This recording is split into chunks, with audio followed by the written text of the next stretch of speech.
Hey, everybody. Sorry for the bit of a late start. All right, so let's recap. Uh, on Friday, last we were reading, we learned that Lydia had been discovered. Okay, cool. So originally, there had not been plans to get married.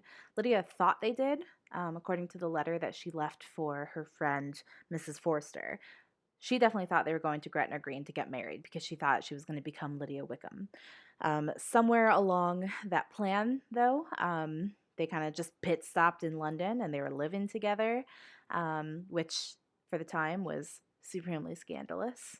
Kind of a kind of a bummer, whatever. But uh, she was okay with that arrangement, and it wasn't until Mr. Gardner, Lizzie, and like the family's like their uncle, discovered them that like they were able to force a marriage, and Wickham only agreed to it because they were going to get £100 a year, but presumably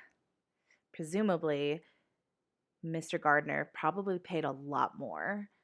They were estimating like maybe £10,000 to pay off all of Wickham's debts and set them up and everything, which is just like an absurd amount of money at that time. Um, and Mr. Bennet is just like, I have no idea how I'm going to repay your uncle, but okay, here we are. So that's where we were. Let's pick it back up, chapter 51. Oh gosh, okay, here we go. Their sister's wedding day arrived, and Jane and Elizabeth felt for her, probably more than she felt for herself. The carriage was sent to meet them, and they were to return in it by dinner time. Their arrival was dreaded by the elder Miss Bennets, and Jane more especially, who gave Lydia the feelings which would have attended herself had she been the culprit, and was wretched in the thought of what her sister must endure. They came. The family were assembled in the breakfast room to receive them. Smiles decked the face of Mrs. Bennet as the carriage drove up to the door. Her husband looked impenetrably grave, her daughters alarmed, anxious, uneasy. Lydia's voice was heard in the vestibule. The door was thrown open and she ran into the room. Her mother stepped forwards, embraced her, and welcomed her with rapture, gave her hand with an affectionate smile to Wickham, who followed his lady, and wished them both joy, with an alacrity which showed no doubt of their happiness. Their reception from Mr. Bennet, to whom they then turned, was not quite so cordial. His countenance rather gained in austerity, and he scarcely opened his lips. The easy assurance of the young couple, indeed, was enough to provoke him. Elizabeth was disgusted, and even Miss Bennet was shocked. Lydia was Lydia still, untamed, unabashed, wild, noisy, fearless. She turned from sister to sister, demanding their congratulations, and when at length they all sat down, looked eagerly round the room, took notice of some little alteration in it, and observed with a laugh that it was a great while since she had been there. Wickham was not at all more distressed than herself, but his manners were always so pleasing that had his character and his marriage been exactly what they ought, his smiles and his easy address, while he claimed their relationship, would have delighted them all. Elizabeth had not before believed him quite equal to such assurance, but she sat down, resolving within herself to draw no limits in future to the impudence of an impudent man. She blushed, and Jane blushed, but the cheeks of the two who caused their confusion suffered no variation of color. There was no want of discourse. The bride and her mother could neither of them talk fast enough, and Wickham, who happened to sit near Elizabeth, began inquiring after his acquaintance in that neighborhood with a good-humored ease which she felt very unable to equal in her replies. They seemed each of them to have the happiest memories in the world. Nothing of the past was recollected with pain, and Lydia led voluntarily to subjects which her sisters would not have alluded to for the world. "Only think of its being 3 months," she cried, "since I went away. It seems but a fortnight, I declare, and yet there have been things enough happened in the time. Good gracious. When I went away, I am sure I had no more idea of being married till I came back again, though I thought it would be very good fun if I was. Her father lifted up his eyes. Jane was distressed. Elizabeth looked expressively at Lydia, but she, who never heard nor saw anything of which she chose to be insensible, gaily continued, "Ah, Mamma, do the people hereabouts know I am married today?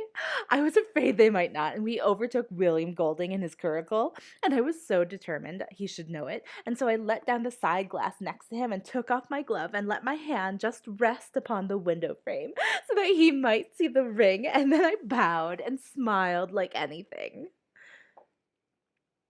Elizabeth could bear it no longer. She got up and ran out of the room, and returned no more till she heard them passing through the hall to the dining parlor. She then joined them soon enough to see Lydia, with anxious parade, walk up to her mother's right hand, and hear her say to her eldest sister, "Ah, Jane, I take your place now, and you must go lower, because I am a married woman." It was not to be supposed that time would give Lydia that embarrassment from which she had been so wholly free at first. Her ease and good spirits increased. She longed to see Mrs. Phillips, the Lucases, and all their other neighbors, and to hear herself called Mrs. Wickham by each of them. And in the meantime, she went after dinner to show her ring and boast of being married to Mrs. Hill and the two housemaids. "Well, mamma," said she, when they were all returned to the breakfast room, "and what do you think of my husband? Is not he a charming man? I'm sure all my sisters must envy me. I only hope they may have half my good luck. They must all go to Brighton. That is the place to get husbands. What a pity it is, mamma, that we did not all go." "Very true, and if I had my will, we should. But, my dear Lydia, I don't at all like your going such a way off. Must it be so?" "Ah, Lord, yes. There's nothing in that. I shall like it of all things. You and Papa and my sisters must come down and see us. We shall be at Newcastle all the winter, and I dare say there will be some balls, and I will take care to get good partners for them all." "I should like it beyond anything," said her mother. "And then, when you go away, you may leave one or two of my sisters behind you, and I dare say I shall get husbands for them before the winter is over." "I thank you for my share of the favor," said Elizabeth, "but I do not particularly like your way of getting husbands." Their visitors were not to remain above 10 days with them. Mr. Wickham had received his commission before he left London, and he was to join his regiment at the end of a fortnight.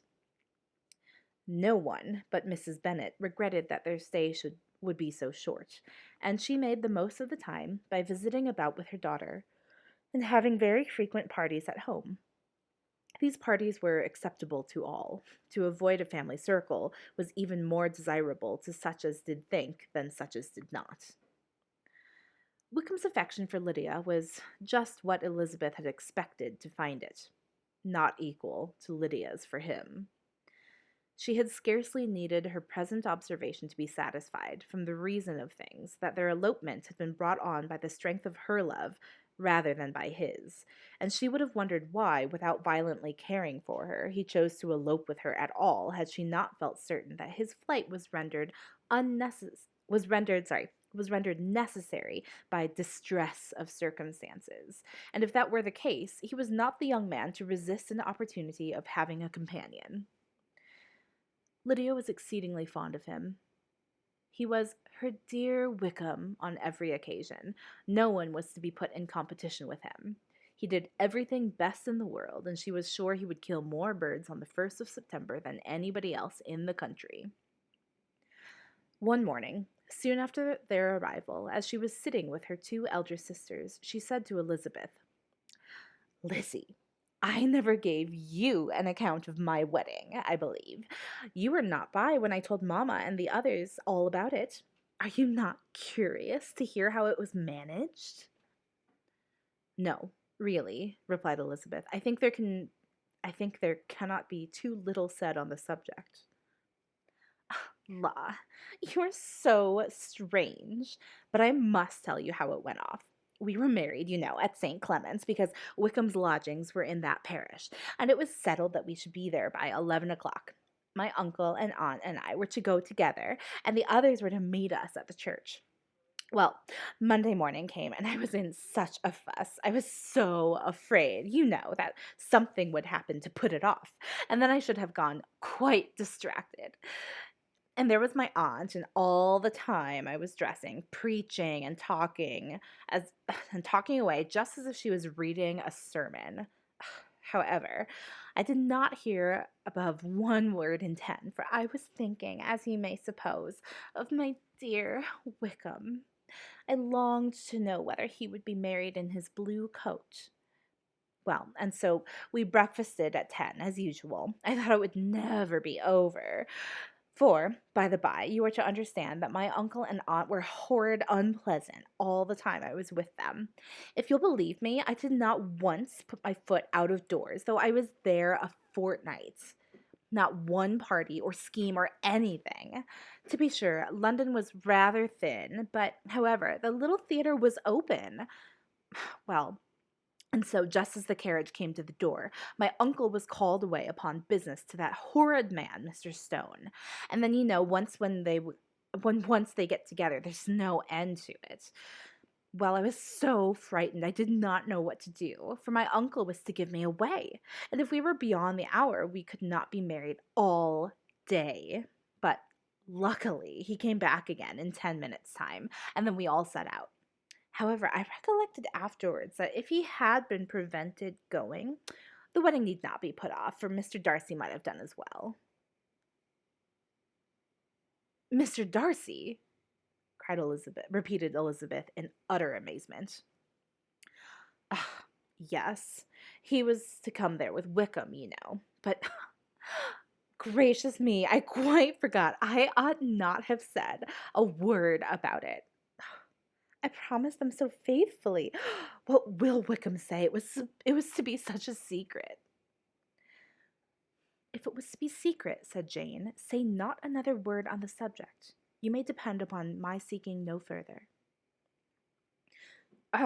Certainly, said Elizabeth, though burning with curiosity. We will ask you no questions.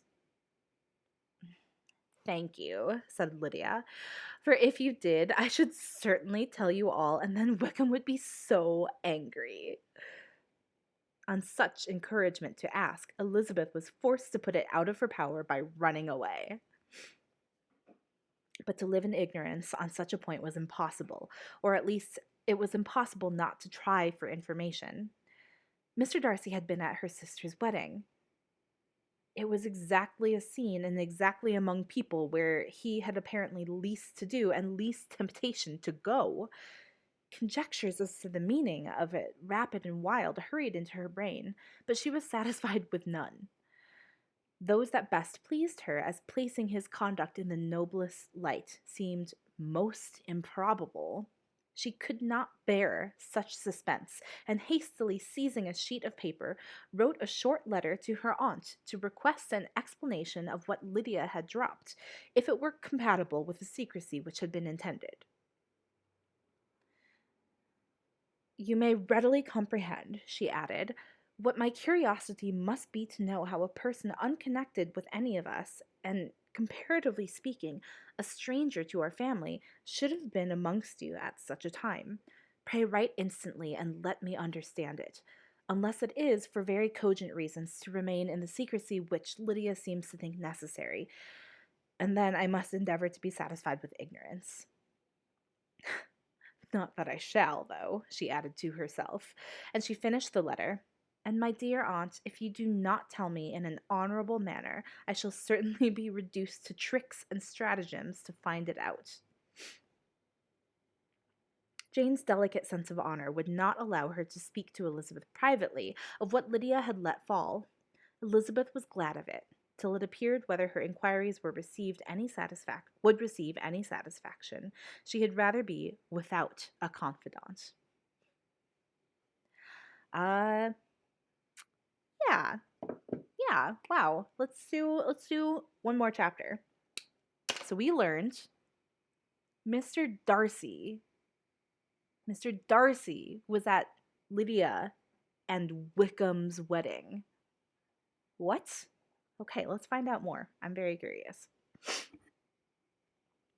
Chapter 52. Elizabeth had the satisfaction of receiving an answer to her letter as soon as she possibly could. She was no sooner in possession of it than, hurrying into the little copse where she was least likely to be interrupted, she sat down on one of the benches and prepared to be happy, for the length of the letter convinced her that it did not contain a denial. Gracechurch Street, September 6th. My dear niece, I have just received your letter and shall devote this whole morning to answering it, as I foresee that a little writing will not comprise what I have to tell you. I must confess myself surprised by your application. I did not expect it from you. Don't think me angry, however, for I only mean to let you know that I had not imagined such inquiries to be necessary on your side. If you do not choose to understand me, forgive my impertinence. Your uncle is as much surprised as I am, and nothing but the belief of your being a party concerned would have allowed him to act as he had done. But if you are really innocent and ignorant, I must be more explicit. On the very day of my coming home from Longbourn, your uncle had a most unexpected visitor. Mr. Darcy called, and was shut up with him several hours. It was all over before I arrived, so my curiosity was not so dreadfully racked as yours seems to have been. He came to tell Mr. Gardiner that he had found out where your sister and Mr. Wickham were, and that he had seen and talked with them both, Wickham repeatedly, Lydia once. From what I can collect, he left Derbyshire only one day after ourselves, and came to town with the resolution of hunting for them. The motive professed was his conviction of its being owing to himself that Wickham's worthlessness had not been so well known as to make it impossible for any young woman of character to love or confide in him. He generously imputed the whole to his mistaken pride, and confessed that he had before thought it beneath him to lay his private actions open to the world. His character was to speak for itself. He called it, therefore, his duty to step forward and endeavor to remedy an evil which had been brought on by himself. If he had another motive, I'm sure it would never disgrace him. He had been some days in town before he was able to discover them, but he had something to direct his search, which was more than we had, and the consciousness of this was another reason for his resolving to follow us. There is a lady, it seems, a Mrs. Young, who was some time ago governess to Miss Darcy, and was dismissed from her charge on some cause of disapprobation, though he did not say what. She then took a large house in Edward Street, and has since maintained herself by letting lodgings. This Mrs. Young was, he knew, intimately acquainted with Wickham, and he went to her for intelligence of him as soon as he got to town. But it was 2 or 3 days before he could get from her what he wanted. She would not betray her trust, I suppose, without bribery and corruption, for she really did know where her friend was to be found. Wickham, indeed, had gone to her on their first arrival in London, and had she been able to receive them into her house, they would have taken up their abode with her. At length, however, our kind friend procured the wished-for direction. They were in Street. He saw Wickham, and afterwards insisted on seeing Lydia. His first object with her, he acknowledged, had been to persuade her to quit her present disgraceful situation, and return to her friends as soon as they could be prevailed on to receive her, offering his assistance as far as it would go.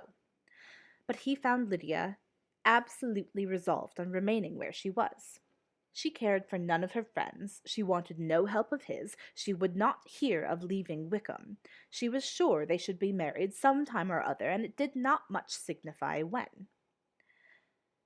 Since such were her feelings, it only remained, he thought, to secure and expedite a marriage, which, in his very first conversation with Wickham, he easily learnt had never been his design.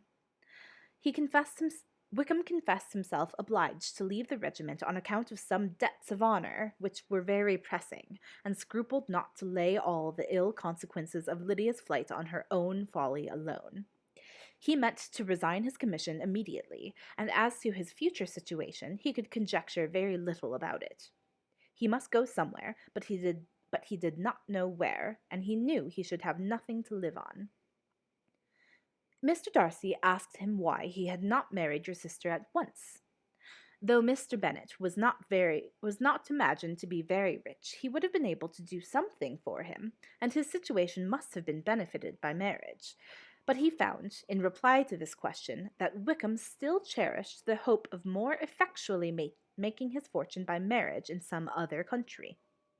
Under such circumstances, however, he was not likely to be proof against the temptation of immediate relief.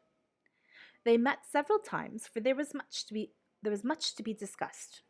Wickham, of course, wanted more than he could get, but at length was reduced to be reasonable. Everything being settled between them. Sorry. My stream looks like it's cutting out. Okay. Everything being settled between them, Mr. Darcy's next step was to make your uncle acquainted with it, and he first called in Gracechurch Street the evening before I came home. But Mr. Gardiner could not be seen, and Mr. Darcy found on further inquiry that your father was still with him, but would quit town the next morning. He did not judge your father to be a person whom he could so properly consult as your uncle, and therefore readily postponed seeing him till after the departure of the former. He did not leave his name, and till the next day it was only known that a gentleman had called on business. On Saturday he came again. Your father was gone, your uncle at home, and, as I said before, they had a great deal of talk together. They met again on Sunday, and then I saw him too. It was not all settled before Monday. As soon as it was, the express was sent off to Longbourn. But our visitor was very obstinate. I fancy, Lizzie, that obstinacy is the real defect of his character after all. He has been accused of many faults at different times, but this is the true one. Nothing was to be done that he did not do himself, though I am sure, and I do not speak it to be thanked, therefore say nothing about it, your uncle would most readily have settled the whole. They battled it together for a long time, which was more than either the gentleman or lady concerned in it deserved.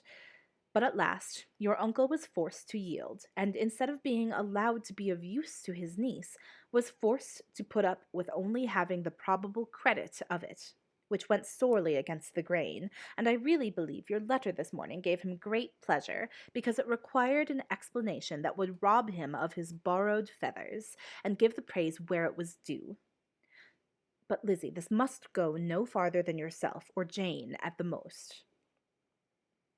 You know, pretty well, I suppose, what has been done for the young people. His debts are to be paid, amounting, I believe, to considerably more than £1,000, another 1,000 in addition to her own settled upon her, and his commission purchased. The reason why all this was to be done by him alone was such as I have given above. It was owing to him, to his reserve and want of proper consideration, that Wickham's character had been so misunderstood, and consequently that he had been received and noticed as he was. Perhaps there was some truth in this, though I doubt whether his reserve, or anybody's reserve, can be answerable for the event. But in spite of all this fine talking, my dear Lizzie, you may rest perfectly assured that your uncle would never have yielded if we had not given him credit for another interest in the affair. When all this was resolved on, he returned again to his friends, who were still staying at Pemberley, but it was agreed that he should be in London once more when the wedding took place, and all money matters were then to receive the last finish. I believe I've now told you everything. It is a relation which you tell me is to give you great surprise. I hope at least it will not afford you any displeasure. Lydia came to us, and Wickham had constant admission to the house. He was exactly what he had been when I knew him in Hertfordshire, But I would not tell you how little I was satisfied with her behavior while she stayed with us, if I had not perceived by Jane's letter last Wednesday that her conduct on coming home was exactly of a piece with it, and therefore what I now tell you can give you no fresh pain. I talked to her repeatedly in the most serious manner, representing to her the wickedness of what she had done and all the unhappiness she had brought on her family. If she heard me, it was by good luck, for I'm sure she did not listen. I was sometimes quite provoked, but then I recollected my dear Elizabeth and Jane, and for their sakes had patience with Lydia. Mr. Darcy was punctual in his return, and, as Lydia informed you, attended the wedding. He dined with us the next day, and was to leave town again on Wednesday or Thursday. Will you be very angry with me, my dear Lizzie, if I take this opportunity of saying, what I was never bold enough to say before, how much I like him? His behaviour to us has, in every respect, been as pleasing as when we were in Derbyshire. His understanding and opinions all please me. He wants nothing but a little more liveliness, and that, if he marry prudently, his wife may teach him. I thought him very sly. He hardly ever mentioned your name.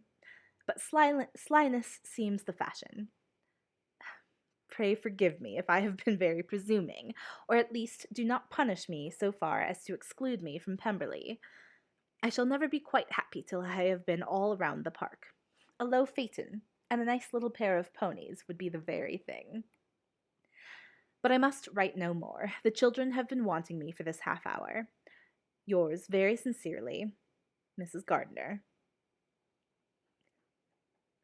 The contents of this letter threw Elizabeth into a flutter of spirits, in which it was difficult to determine whether pleasure or pain bore the greatest share. The vague and unsettled suspicions which uncertainty had produced of what Mr. Darcy might have been doing to forward her sister's match, which she had feared to encourage as an exertion of goodness too great to be probable, and at the same time dreaded to be just, from the pain of obligation, were proved beyond their greatest extent to be true. He had followed them purposely to town. He had taken on himself all the trouble and mortification attendant on such a research, in which supplication had been necessary to a woman whom he must abominate and despise, and where he was reduced to frequently meet, reason with, persuade, and finally bribe the man whom he always most wished to avoid, and whose very name it was punishment to him to pronounce. He had done all this for a girl whom he could neither regard nor esteem. Her heart did whisper that he had done it for her, but it was a hope shortly checked by other considerations, and she soon felt that even her vanity was insufficient when required to depend on his affection for her, for a woman who had already refused him, as able to overcome a sentiment so natural as abhorrence against relationship with Wickham, brother-in-law of Wickham. Every kind of pride must revolt from the connection. He had, to be sure, done much. She was ashamed to think how much. But he had given a reason for his interference, which asked no extraordinary stretch of belief. It was reasonable that he should feel he had been wrong. He had liberality, and he had the means of exercising it, and though she would not place herself as his principal inducement, she could, perhaps, believe that remaining partiality for her might assist his endeavors in a cause where her peace of mind must be materially concerned. It was painful, exceedingly painful, to know that they were under obligations to a person who could never receive a return. They owed the restoration of Lydia, her character, everything, to him. Ugh, how heartily did she grieve over every ungracious sensation she had ever encouraged, every saucy speech she had ever directed towards him. For herself, she was humbled, but she was proud of him, proud that in a cause of compassion and honor he had been able to get the better of himself. She read over her aunt's commendation of him again and again. It was hardly enough, but it pleased her. She was even sensible of some pleasure, though mixed with regret, on finding how steadfastly both she and her uncle had been persuaded that affection and confidence subsisted between Mr. Darcy and herself. She was roused from her seat and her reflections by someone's approach, and before she could strike into another path, she was overtaken by Wickham. "I'm afraid I interrupt your solitary ramble, my dear sister," said he as he joined her. "You certainly do," she replied with a smile, "but it does not follow that the interruption must be unwelcome." "I should be sorry indeed if it were. We were always good friends, and now we're better." "True. Are the others coming out?" "I do not know. Mrs. Bennet and Lydia are going in the carriage to Meryton. And so, my dear sister, I find from our uncle and aunt that you have actually seen Pemberley." She replied in the affirmative. "I almost envy you the pleasure, and yet I believe it would be too much for me, or else I could take it in my way to Newcastle. And you saw the old housekeeper, I suppose? Poor Reynolds. She was always very fond of me. But of course she did not mention my name to you." "Yes, she did." "And what did she say?" "That you were gone into the army, and she was afraid had not turned out well. At such a distance as that, you know, things are strangely misrepresented." "Certainly," he replied, biting his lips. Elizabeth hoped she had silenced him, but he soon afterward said, "I was surprised to see Darcy in town last month. We passed each other several times. I wonder what he can be doing there." "Perhaps preparing for his marriage with Miss de Bourgh," said Elizabeth. "It must be something particular to take him there at this time of year." "Undoubtedly. Did you see him while you were at Lambton? I thought I understood from the Gardners that you had." "Yes. He introduced us to his sister." "And do you like her?" "Very much." "I have heard, indeed, that she is uncommonly improved within this year or two. When I last saw her, she was not very promising. I'm very glad that you like her. I hope she will turn out well." I dare say she will. She's got over the most trying age." "Did you go by the village of Kympton?" "I do not recollect that we did." "I mention it because it is the living which I ought to have had. A most delightful place, excellent parsonage house. It would have suited me in every respect." "How should you have liked making sermons?" "Exceedingly well. I should have considered it as part of my duty, and the exertion would soon have been nothing. One ought not to repine, but to be sure it would have been such a thing for me. The quiet, the retirement of such a life would have answered all my ideas of happiness. But it was not to be. Did you ever hear Darcy mention the circumstances when you were in Kent?" "I have heard, from authority, which I thought as good, that it was left you conditionally only, and at the will of the present patron." "You have?" "Yes, there was something in that. I told you so from the first, you may remember." "I did hear, too, that there was a time when sermon making was not so palatable to you as it seems to be at present, that you actually declared your resolution of never taking orders, and that the business had been compromised accordingly." "You did? And it was not wholly without foundation. You may remember what I told you on that point when we first talked of it." They were now almost at the door of the house, for she had walked fast to get rid of him, and unwillingly for her sister's sake to provoke him, she only said in reply, with a good-humoured smile, "Come, Mr. Wickham, we are brother and sister, you know. Do not let us quarrel about the past. In future, I hope we shall always be of one mind." She held out her hand. He kissed it with affectionate gallantry, though he hardly knew how to look, and they entered the house. Man, Wickham is something else. All right. Thank you for joining me. A lot of revelations. So, all right. I'll catch you tomorrow. We're going to find out what happens next. Yeah. Well, Lydia's been well married now, I guess, or at least married. Maybe not well married. Wickham is still like kind of unabashed and unashamed and still like a liar and whatever. Anyway, lots of revelations. So let's catch back up tomorrow. We'll get on to chapter 42. 42. Wait, 43? I don't know. We're chapter 43. All right. I hope you're staying well. I hope that your weekend was lovely and restful and gave you the nourishment that you needed. And I will see you tomorrow. Thanks for tuning in.